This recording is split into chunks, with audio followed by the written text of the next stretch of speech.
meninggalkan leluhur kami. Kamilah pakai bahasa Arab ya. Jadi orang Yahudi, tapi dia ngerti bahasa Arab. Dia tulisannya komentar bahasa Arab. Kamilah satu-satunya orang yang mengesahkan Allah. Kamilah orang yang pertama mengesahkan Allah. Adapun selain kami mencuri tauhid dari kami. Siapa selain kami maksudnya? Umat Islam. Jadi kita katanya mencuri tauhid dari orang Yahudi. Ini batil tentu saja Bapak ya. Nah ini nyata. Jadi mereka merasa mengesahkan Allah. Makanya mereka menolak Kristen, Nasrani, karena bagi mereka Kristen itu musyrik. Iya, mereka muwahhid, mengesahkan Allah ya, maka ya. Jadi mereka yang pertama mengesahkan Allah. Jadi orang Islam ini mencuri tauhid dari mereka. Niru-niru aja itu Muslim itu. Sebenarnya kami lah orang yang mengesahkan Allah yang pertama kali di dunia katanya. Ya sebenarnya ada kesamaan. Di antaranya sama-sama mengesahkan Allah ya. Cuma permasalahannya orang Bani Israel ini tidak beriman kepada Nabi Isa, menganggap Nabi Isa pendusta, anak zina, terus pokoknya Nabi palsu. Terus mereka juga tidak beriman kepada Nabi Muhammad. Jadi kesalahan mereka kesalahan kuadrat, pangkat dua. Menolak Nabi Isa, menolak Nabi Muhammad, mendustakan Injil, mendustakan Al-Quran. Padahal kalau mereka mau beriman kepada Nabi Isa, Nabi Muhammad mulia bagi Israel. Kita tidak meragukan lagi mereka mulia karena mereka keturunan Nabi. Jelas maksud mereka bagus dibandingkan bangsa lain. Mereka memang kita akui. Makanya Allah masih manggil mereka Bani Israel, keturunan Israel. Israel siapa? Nabi Yakub. Artinya di sini kata para ulama, Allah ingin menyadarkan orang Yahudi, kalian ini anak orang soleh, anak Israel. Maka hendaknya kalian tiru leluhur kalian Israel. Jangan kafir, jangan jadi orang yang durhaka. Ikutilah leluhur kalian yang soleh, yaitu Israel, Nabi Yakub. Banyak dalam Al-Quran Allah berkata ya Bani Israel, wahai keturunan Israel, ya Bani Israel. Banyak kali ayat yang berbicara demikian. Itu sebenarnya panggilan lembut Allah kepada Bani Israel supaya mereka sadar kembali kepada ajaran leluhur mereka. Cuma itu kebanyakan mereka tidak seperti itu. Kebanyakan mereka memandang selain Bani Israel bangsa rendah, pelayan budak kami. Jadi adanya orang Muslim di Israel itu ya sebagai ini aja, istilahnya apa ya, pelayan. Artinya gini, supaya mereka nggak nih kami ini bukan nggak diskriminasi kan buatnya. Ini ada Muslim kok di tengah-tengah kita, tapi intinya mereka lah yang mau sesungguhnya orang Yahudi lah yang di atasnya. Muslim itu sebagai ini aja, pelayan aja, bukan orang yang setara dengan mereka, Bapak ya. Bisa dipahami ya. Jadi mereka memandang bangsa itu dengan pandangan rendah. Orang Yahudi itu gitu, karena mereka lah asyakul mukhtar, bangsa pilihan. Jadi kalau mereka bangsa pilihan, yang lain tidak terpilih. Berarti apa? Kedudukannya di bawah mereka. Nah inilah agama yang diskriminatif. Artinya agama apa? Rasial ya? Berarti ya. Dalam Islam nggak ada apa-apa. Nggak ada perbedaan antara Arab dan non-Arab. Dalam Islam yang diukur dengan ketakwaan. Ya ini ya, mudah-mudahan jelas. Jadi kita kembali lagi, keturunan Nabi Ibrahim ternyata tidak beriman. Banyak yang tidak beriman atau tidak memegang wasiat Nabi Ibrahim, yaitu kalimat yang diturunkan kepada keturunannya.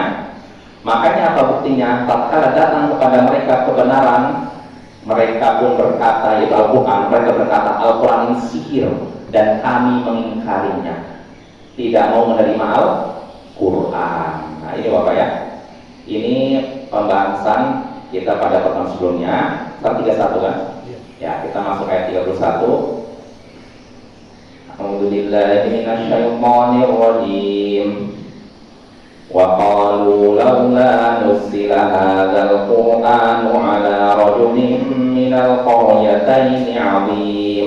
Ahum yaqsimuna rahmata rabbik. Nahnu qasamna bainahum ma'ishatahum fil hayatid dunya wa rafa'na ba'dahum fawqa ba'din darajatin liyattakhidha ba'duhum ba'dan sukhriya wa rahmatu rabbika khairum mimma yajma'un.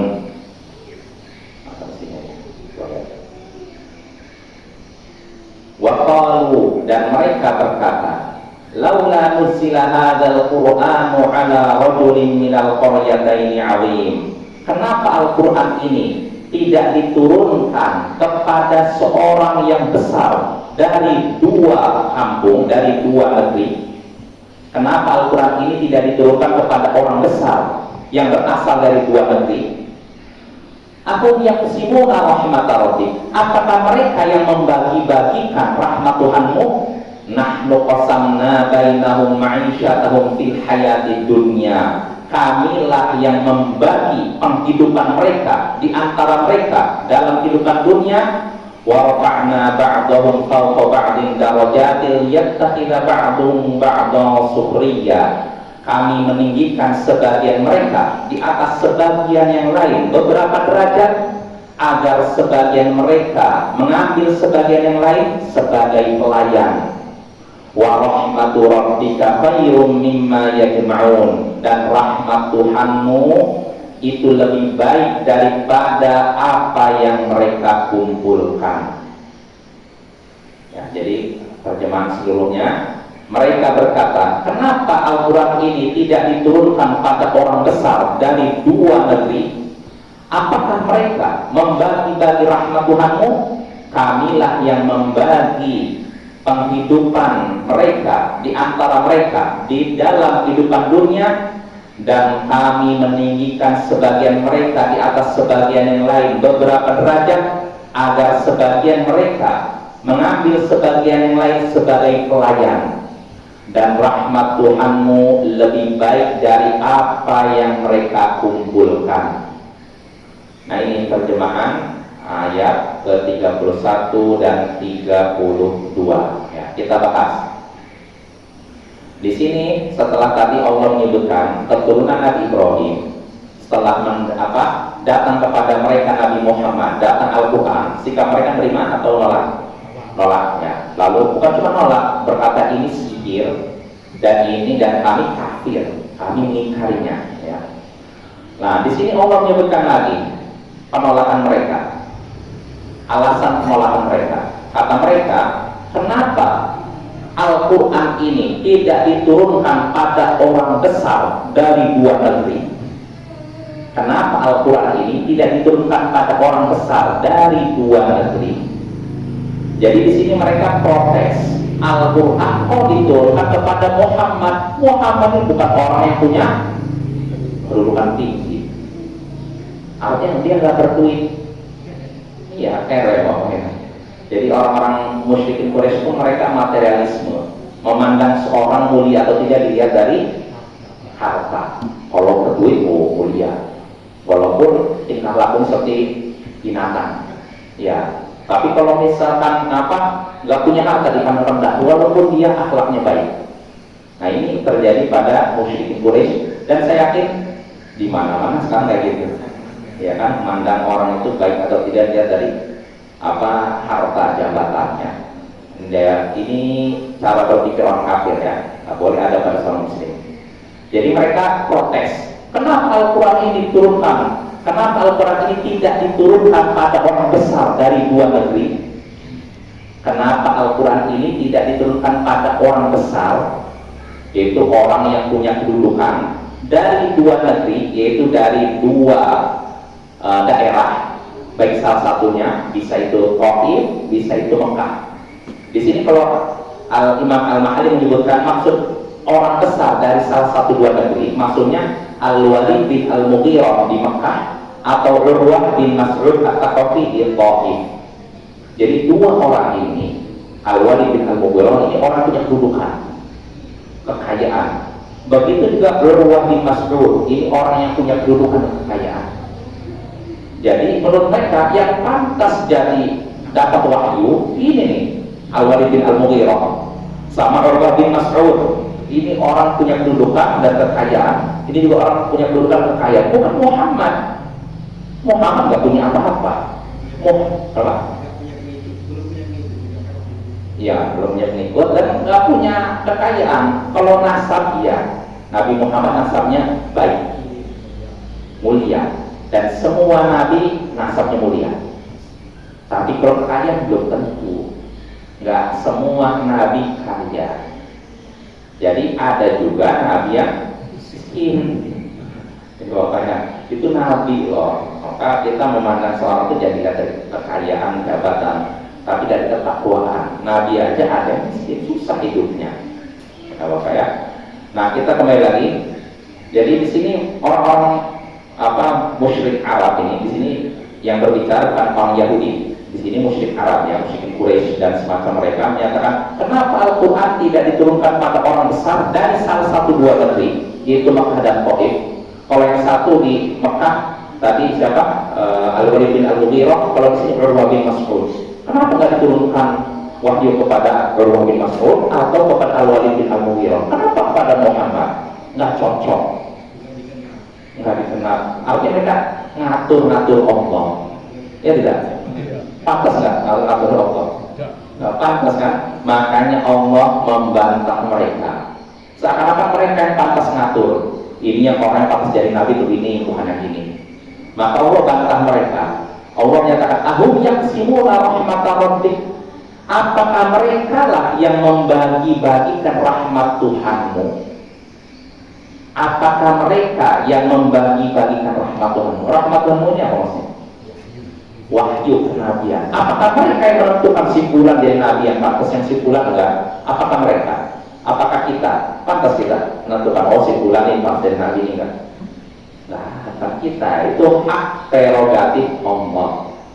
Allah lah yang menentukan simpulan dari nabi, simpulan jadi rasul, bukan manusia. Artinya apa? Kenabian ini adalah karunia Allah yang paling besar, tidak bisa dibeli. Oh kayak pakai kekayaan ya, nggak bisa. Dengan jabatan nggak bisa. Jelas ya? Jadi Allah membantah mereka. Mereka ngatur-ngatur Allah. Maka Allah katakan, apakah mereka yang membagi-bagikan rahmat Tuhanmu? Nahnu qasamna bainahum ma'isyatan fil hayatid dunya. Kamilah yang membagi-bagi penghidupan mereka di dunia sesama mereka, membagikan penghidupan sesama mereka di dalam kehidupan dunia. Maksudnya apa? Faja'alna ba'dahum ghaniyan wa ba'dahum faqira. Kami menjadikan sebagian mereka kaya, sebagian mereka miskin. Artinya gini, sebagai harusnya manusia sadar, mereka saja nggak bisa menentukan diri mereka apakah nanti jadi miskin atau kaya. Ya tidak, nggak bisa kan? Kalau menentukan diri mereka miskin kaya saja tidak bisa, apakah pantas mereka menentukan ini yang layak jadi nabi, ini yang tidak layak? Pantas nggak? Nggak pantas. Mengatur diri mereka aja nggak bisa. Kita mengatur diri kita, oh saya pasti nanti 10 tahun lagi ini nggak bisa. Jangan sombong, kita oh saya udah punya jabatan tinggi nggak akan bodoh. Apa siapa? Dalam sekejap bisa Allah jatuhkan. Orang setinggi apapun, Bapak ya, jabatan apapun, mudah bagi Allah untuk jatuhkan dalam hitungan 1 hari 2 hari. Nah, jadi jangan sombong ya, punya jabatan, punya kekayaan itu titipan Allah.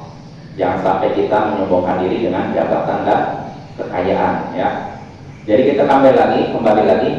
Jadi sebagaimana manusia tidak sanggup membagi rezeki di antara mereka, menentukan nanti mereka apakah miskin atau tidak sanggup, maka bagaimana bisa mereka menentukan si fulan layak jadi nabi, si fulan tidak. Nah ini bantahan telak bagi musyrikin Quraisy ya. Lalu Allah menyebutkan salah satu hikmah kenapa Allah jadikan sebagian manusia miskin, sebagian kaya. Allah katakan wa rafa'na ba'dahum fawqa ba'din darajatil yattakhidha ba'duhum ba'dan sukhriya. Kami tinggikan sebagian mereka di atas sebagian yang lain. Kami tinggikan sebagian mereka dengan apa? Kekayaan, ditinggikan, lebih kaya dari yang lain. Kami tinggikan sebagian mereka di atas sebagian yang lain beberapa derajat. Tujuannya apa? Agar sebagian mereka, yaitu al-ghani yang kaya, mengambil sebagian yang lain, yaitu yang miskin, sukhriya sebagai pelayan. Artinya supaya bisa saling manfaatkan sesama, ya. Apa? Nah, saling membantu. Kalau semuanya kaya, gimana dong? Kita butuh, itulah. Kita mau, misalkan mau apa ya? Iya. Umpama rumah nggak ada pulihnya, semuanya kaya, bingung kan kita? Kita mau bikin warnet nih, mana tugas semuanya udah punya warnet, gimana sih? Nah itulah. Iya. Begitu kalau semuanya miskin, gimana dong? Repot juga kan? Nah itulah hikmahnya. Dan di sini juga kita bisa membantah orang-orang komunis yang punya prinsip sama rasa sama rata, tidak ada miskin tidak kaya, semuanya sama. Ini menyalahi sunnatullah. Ya sunnatullah, yang namanya miskin kaya ini sunnatullah, keputusan Allah, dan itu adil, pasti ada hikmahnya. Gak bisa dalam masyarakat disamaratakan, gak bisa Bapak ya. Itu menyalahi sunnatullah. Nah itulah pemimpin negara itu punya kewajiban untuk menjaga keseimbangan. Kalau jumlah orang miskin lebih banyak pada orang kaya, ya jelas. Artinya dalam Islam bukan disamakan, tapi yang kaya berhak atau berhak wajib menunaikan haknya kepada orang miskin. Itu aja. Iya. Iya. Iya bisa ya. Pokoknya hak dia orang miskin untuk dapat makan, dapat sandang, pangan, papan ini harus dipenuhi dari orang kaya.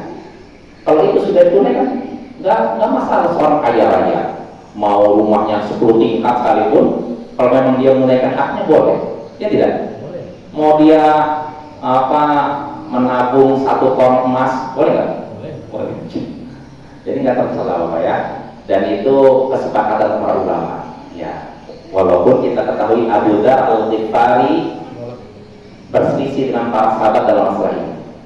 Abu Dzar Al-Ghifari berpendapat kalau seorang saya punya penghasilan 5 juta, pengeluaran 5 juta, maka kalau misalkan gini, nah misalkan penghasilan saya, pemasukan saya 5 juta, pengeluaran 4 juta 500, berarti sisa berapa?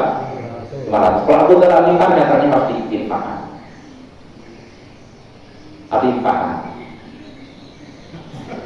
Jadi nggak boleh disimpan. Dan ini pendapat yang bertentangan dengan mayoritas para sahabat tadi. Para sahabat ternyata boleh kita menyimpan kelebihan harta selama haknya ditunaikan. Jelas ya? Dan ini tentu saja termasuk kekeliruan atau ketergelinciran Abu Dzar Al-Ghifari. Maka Bapak, pendapat satu orang sahabat Nabi tidak jadi hujah. Ini perlu kita ketahui. Qaulus sahabi laisa hujjah. Pendapat sahabat bukan hujjah. Tapi kalau pendapat semua sahabat itu hujjah. Jadi kalau cuma satu sahabat, apalagi pertentangan sahabat nggak bisa dijadikan patokan. Jelas ya? Tapi kalau semua sahabat sepakat, jadi hujjah, ijma. Maka kalau ada orang yang berpendapat dengan pendapat Abu Dzar, tentu saja keliru. Kita katakan keliru. Apalagi kalau memaksakan di hadapan masyarakat, nggak boleh kalian nabung, haram. Pokoknya yang lebih dari kebutuhan harus diinfakkan. Nggak boleh itu, kan? Jelas ya? Ya insya Allah kita lanjutkan pembahasan ini. Semoga pada pertemuan berikutnya ya. Kita masih di ayat berapa? 31 ya. Ini masih permulaan pemanasan. Ya subhanallah wa bihamdik, asyhadu an la ilaha illa anta, astaghfiruka wa atubu ilaik. Assalamualaikum warahmatullahi wabarakatuh.